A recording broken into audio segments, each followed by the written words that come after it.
अस्सलाम वालेकुम। आज हम डिस्कस करते हैं थर्मल एक्सपेंशन। सबसे पहले हम थर्मल एक्सपेंशन को एक्सप्लेन करेंगे, फिर थर्मल एक्सपेंशन ऑफ सॉलिड्स को एक्सप्लेन करेंगे और इसके बाद हम linear thermal expansion of solids को एक्सप्लेन करेंगे। Thermal expansion means the increase in size of a substance on heating is called thermal expansion। मतलब यह है कि जब हम किसी सब्सटेंस को हीट करते हैं या हम कहते हैं कि उसका टेम्परेचर इंक्रीज करते हैं तो उसकी साइज में इंक्रीज आता है। इस increase in size of a substance को थर्मल एक्सपेंशन कहते हैं। जब हम किसी ऑब्जेक्ट या सब्सटेंस को हीट अप करते हैं तो उस सब्सटेंस की साइज इंक्रीज होती है, या जब किसी ऑब्जेक्ट को ठंडा करते हैं हम तो उसकी साइज कम हो जाती है, यानी वो कंट्रैक्ट हो जाता है। इस प्रोसेस को थर्मल एक्सपेंशन कहते हैं। अब चूंकि मैटर की 3 स्टेट्स है, जैसे कि सॉलिड्स, लिक्विड एंड गैस, तो इसी वजह से थर्मल एक्सपेंशन तीनों स्टेट्स में प्रोड्यूस होती है, जिसको हम thermal expansion of solids, thermal expansion of liquids and thermal expansion of gases कहते हैं। अगर हमारे पास एक ही सब्सटेंस की तीनों स्टेट्स यानी कि सॉलिड, लिक्विड एंड गैस मौजूद हो तो फिर इस सिचुएशन में एक्सपेंशन ऑफ लिक्विड जो है it is greater than expansion of solids. Similarly expansion of gases जो है ये ज्यादा होता है as compare to expansion of liquids. सबसे ज्यादा एक्सपेंशन बाय हीटिंग वो गैसेस में होती है, सेकंड केस में लिक्विड्स और थर्ड केस में सॉलिड जो है वो एक्सपेंड होते हैं। सबसे कम एक्सपेंशन ऑन हीटिंग जो है वो सॉलिड्स में होती है। फॉर एग्जांपल हमारे पास शीशा है, मैं सपोज करता हूँ जस्ट कि वो तीनों फॉर्म में है, यानी सॉलिड फॉर्म में भी है, लिक्विड में भी है और गैस में भी है। उसको अगर हम 50 डिग्री सेंटीग्रेड या 100 डिग्री सेंटीग्रेड तक तीनों स्टेट्स को हीट कर दें तो सबसे ज्यादा एक्सपेंशन जो है वो गैस की सूरत में जो शीशा है उसमें होगी। आज के लेक्चर में हम एक्सपेंशन ऑफ सॉलिड्स को एक्सप्लेन करते हैं। सॉलिड सब्सटेंस में 3 टाइप्स की एक्सपेंशन पैदा हो सकती है। एक को हम कहते हैं एक्सपेंशन इन लेंथ, जिसको लीनियर थर्मल एक्सपेंशन कहते हैं। दूसरा जो है एक्सपेंशन इन एरिया, जिसको हम सुपरफिशियल थर्मल एक्सपेंशन कहते हैं। और थर्ड वन है एक्सपेंशन इन वॉल्यूम, जिसको हम वॉल्यूम थर्मल एक्सपेंशन कहते हैं या क्यूबिकल थर्मल एक्सपेंशन कहते हैं। आपकी बुक में लीनियर थर्मल एक्सपेंशन और वॉल्यूम थर्मल एक्सपेंशन एक्सप्लेन किए गए हैं। अब दोस्तों क्वेश्चन ये है कि व्हाई थिंग्स एक्सपेंड। ये अहम क्वेश्चन है कि ये एक्सपेंशन क्यों पैदा होती है। सॉलिड्स, लिक्विड एंड गैस को जो हम गर्म करते हैं उसका टेम्परेचर इंक्रीज करता है तो वो क्यों एक्सपेंड होते हैं। इस क्वेश्चन को एक्सप्लेन करने के लिए मैं वाइब्रेशन और एम्पलीट्यूड को सबसे पहले एक्सप्लेन करता हूं। अगर कोई ऑब्जेक्ट अपनी मेन पोजीशन या इक्विलिब्रियम पोजीशन के इर्द गिर्द अपनी मोशन रिपीट करे तो इस मोशन को वाइब्रेशन कहते हैं। जैसे कि फॉर एग्जांपल आपको ये नजर आ रहा है, ये एक पेंडुलम है।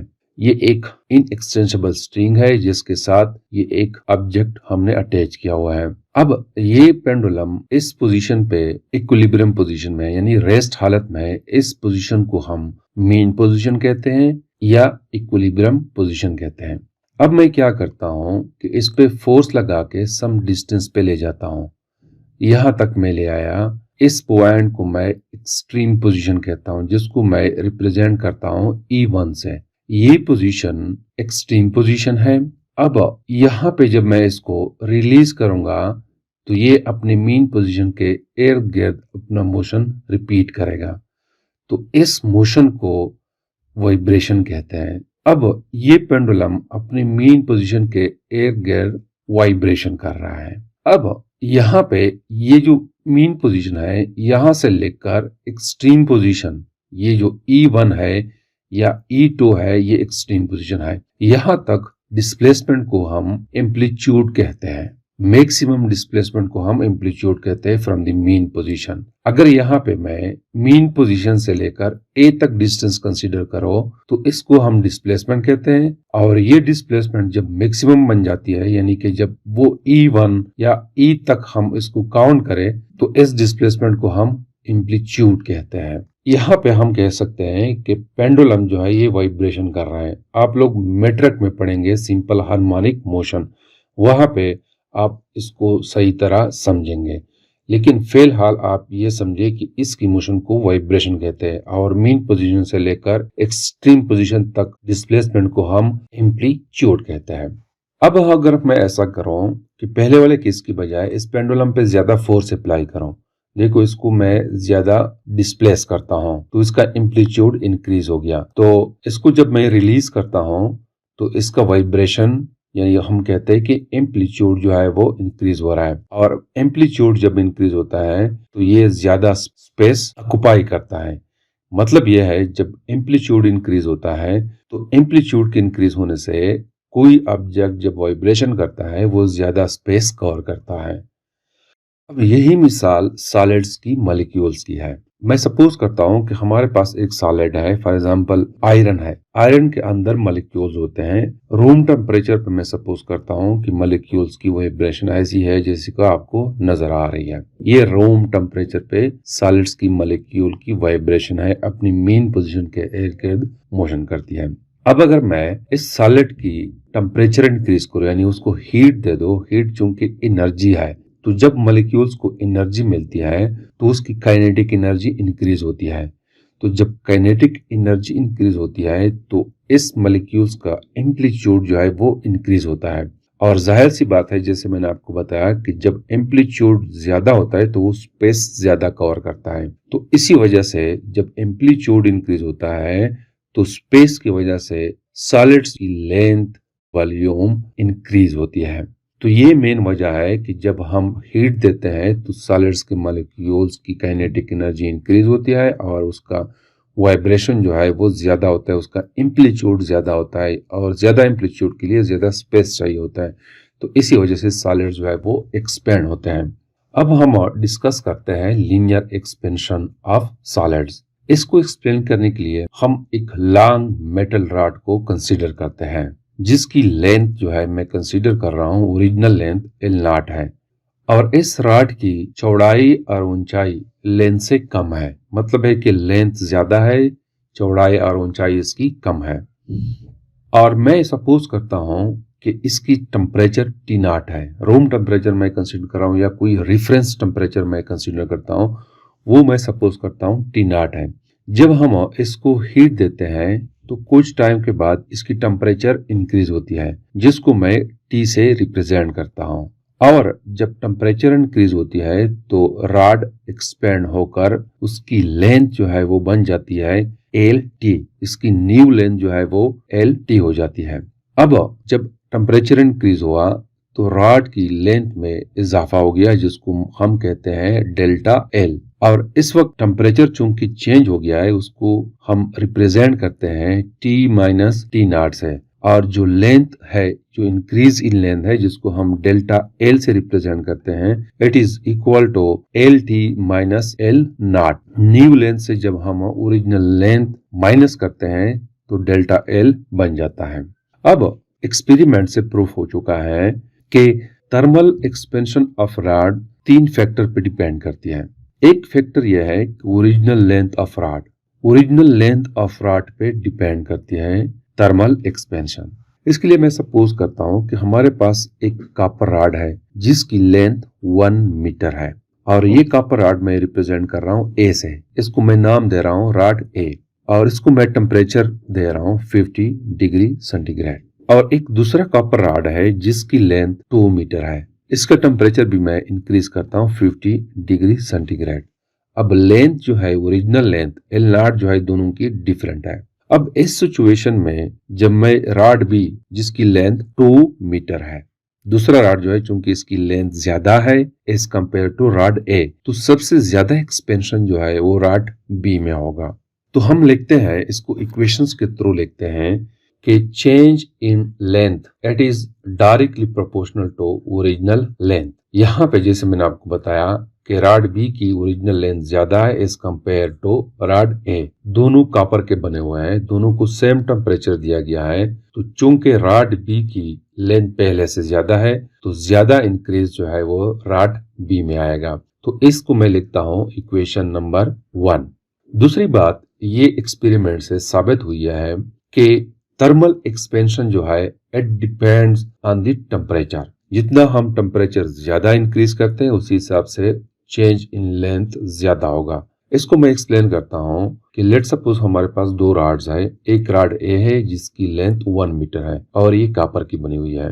इसको मैं टेम्परेचर देता हूं 50 डिग्री सेंटीग्रेड। और दूसरा रॉड है बी, उसकी लेंथ भी 1 मीटर है। दोनों की लेंथ सेम है, लेकिन रॉड बी को मैं टेम्परेचर देता हूं 100 डिग्री सेंटीग्रेड। तो जस्ट मैं सपोज करता हूं कि रॉड ए को जो मैंने 50 डिग्री सेंटीग्रेड दिया है, इसमें जो इंक्रीज होगा, जो एक्सपेंशन होगा वो 2 सेंटीमीटर होगा। और बी को चूंकि मैं टेम्परेचर ज्यादा दे रहा हूं तो यहाँ पे एक्सपेंशन ज्यादा होगा। मैं सपोज कर रहा हूँ कि 4 सेंटीमीटर इंक्रीज हो गया है। तो चेंज इन लेंथ या थर्मल एक्सपेंशन जो है it is directly proportional to change in temperature. इसको मैं नाम दे रहा हूँ इक्वेशन 2। थर्ड डिपेंड कर रहा है नेचर ऑफ मटेरियल पे कि मटेरियल किस चीज का बना हुआ है। इसके लिए मैं एग्जांपल लेता हूँ। दो मटेरियल मैं कंसीडर कर रहा हूँ। एक रॉड ए है जो कि कॉपर का बना हुआ है और दूसरा है रॉड बी जो कि आयरन का बना हुआ है। दोनों की लेंथ 1 मीटर है। अब मैं क्या करता हूँ कि दोनों को सेम टेम्परेचर देता हूँ, यानी रॉड ए जो कॉपर से बना हुआ है उसको टेम्परेचर देता हूँ 50 डिग्री सेंटीग्रेड और रॉड बी जो है जो कि आयरन का बना हुआ है इसको मैं टेम्परेचर देता हूँ 50 डिग्री सेंटीग्रेड। दोनों को मैं सेम टेम्परेचर देता हूँ। तो एक्सपेरिमेंट से ये प्रूफ हुआ है कि कॉपर जो है ये ज्यादा एक्सपेंड होगा और आयरन जो है ये कम एक्सपेंड होगा। यहाँ पे मटेरियल चेंज है, नेचर ऑफ मटेरियल चेंज है। कॉपर में ज्यादा एक्सपेंशन होती है और आयरन में कम एक्सपेंशन होती है। इसी तरह अगर मैं दो रॉड और ले लो, एक एल्यूमिनियम का ले लो और एक कॉपर का ले लो, दोनों की लेंथ 1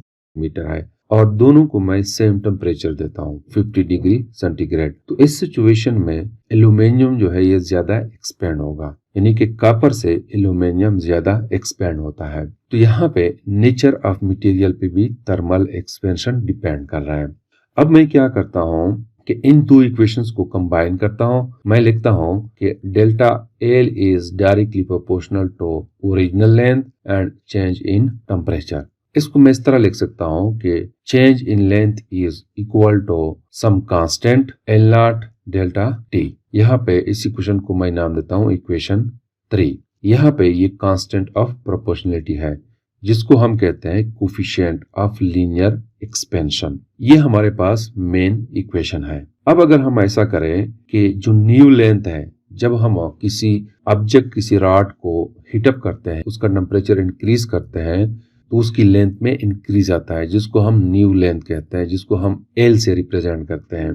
उसको अगर हम रिप्रेजेंट करना चाहे तो इस इक्वेशन को मैं यूँ लिखता हूँ कि डेल्टा एल जो है ये चूंकि इक्वल है एल माइनस एल नॉट के, तो it will be equal to linear coefficient L not and change in temperature. अब मैं क्या करता हूँ कि ये एल नॉट जो है इसको मैं इस साइड पे ले आता हूँ, तो एल जो है it will be equal to L not plus alpha L not delta T के बराबर है।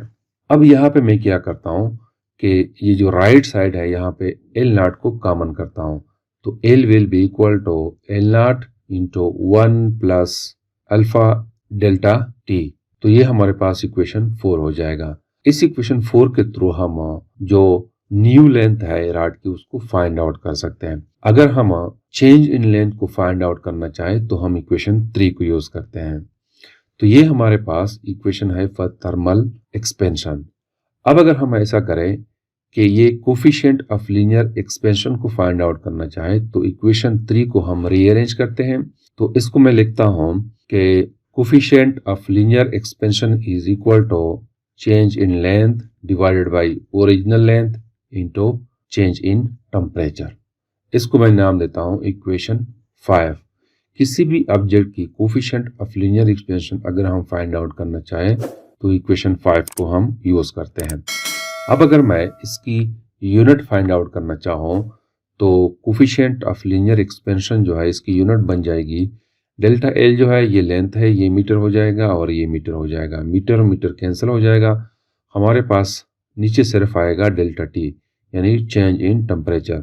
तो टेम्परेचर को हम कैलोन में भी लेते हैं, सेंटीग्रेड में भी लेते हैं, तो यहाँ पे मैं सेंटीग्रेड लिखता हूँ। तो इसको मैं इस तरह भी लिख सकता हूँ कि सेंटीग्रेड -1 या मैं लिखता हूँ केल्विन की पावर -1 यानी लीनियर एक्सपेंशन की यूनिट है पर डिग्री सेंटीग्रेड या पर केल्विन। इसको हम इस तरह डिफाइन करते हैं कि अगर एक 1 मीटर लॉन्ग वायर है उसकी टेम्परेचर 1 डिग्री सेंटीग्रेड इंक्रीज करे तो फिर इस सिचुएशन में जो ऑब्जेक्ट में चेंज आता है उसको हम लीनियर कोफिशिएंट ऑफ एक्सपेंशन कहते हैं। तो it is all about the thermal expansion. Thank you.